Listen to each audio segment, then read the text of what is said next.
Pero so ito na yung ano, yung so far yung nagagawa, no. So, meron tayo dito. Kita mo naman, connected yun sa power. Ito yung power, oh. Connected dun sa unit, tas wala nang ibang power na nare-receive yung unit bukod dun. So, ibig sabihin nag-operate na tayo dun sa battery. Tapos, ito yung circuit. Ibo-board ko na to later. Pero, ano, tawag dito, may gusto akong i-implement na isa pa. Kasi kung mapapansin mo, let's say for example, ito yung push button nung ano, no, nung armor. So, kung let's say, ano, ipipress natin siya once.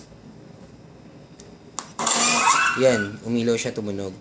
Pag mabilis na pindot, babaril siya, tapos mag-charge. Mabilis na pindot na gano'n, gano'n rin. Pagka sunod-sunod, pwede rin.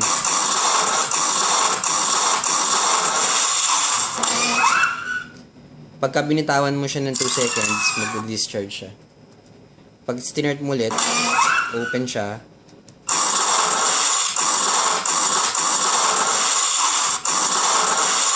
Tapos, pag binitawan mo, close.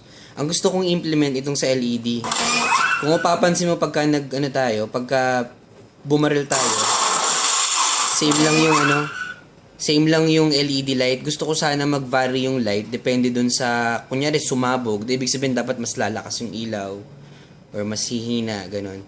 At saka pagka nag-power down tayo, sarado agad. So, ang gusto ko mangyari, sasabay siya dun sa tunog na mag-fade down yung LED. Hindi yung ganito na biglang mawawala na lang yung ilaw. Gusto ko mag-fade ng konti. So, yun, ganun. Ito na yung ito so far. Mamaya gagawin ko na yung board. Itong fading ng LED program lang naman to eh. So, yun yung try kong asikasuhin ngayon.